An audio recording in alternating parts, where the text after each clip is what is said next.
ನಮಸ್ಕಾರ, good morning Karnataka. ನೈನೇಮ್ big breaking ನ್ಯೂಸ್ಗೆ ಸ್ವಾಗತ. ನಾನು ಪೃಥ್ವಿರಾಜ್ ಹಾರ್ನಹಳ್ಳಿ. ನೈನೇಮ್ ಬಿಗ್ ಬ್ರೇಕಿಂಗ್ ನ್ಯೂಸ್ ನಲ್ಲಿ ಸಾಕಷ್ಟು ಸುದ್ದಿ ಇದೆ, ಅದೆಲ್ಲವನ್ನು ಕೂಡ ಒಂದೊಂದಾಗಿ ನಿಮ್ಮ ಮುಂದೆ ಇಡ್ತಾ ಹೋಗ್ತೀನಿ. ಆದ್ರೆ ಅದಕ್ಕೂ ಮುಂಚೆ ಈ ಕ್ಷಣದ ಹೆಡ್ಲೈನ್ಸ್ ನೋಡ್ಕೊಂಬೋಣ.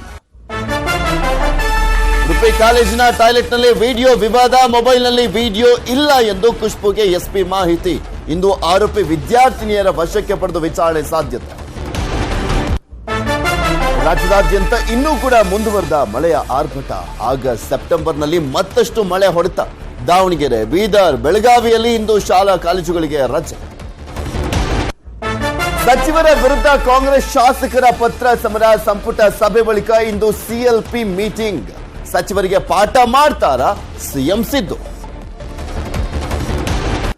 ಬೆಂಗಳೂರಿನಲ್ಲಿ ಸಿಕ್ಕ ಶಂಕಿತ ಉಗ್ರರ ಮುಂದುವರೆದ ತನಿಖೆ. ಬಂಧಿತರ ಬಳಿ ಇನ್ನೂ ಇದೆಯಂತೆ ಕೆಲ ಸ್ಫೋಟಕ. ಮಿಸ್ ಆಗಿರೋ ಶಸ್ತ್ರಾಸ್ತ್ರ ಪತ್ತೆ ಹೆಚ್ಚಾಗ್ತಾ ಇದೆ. ಸಿಸಿ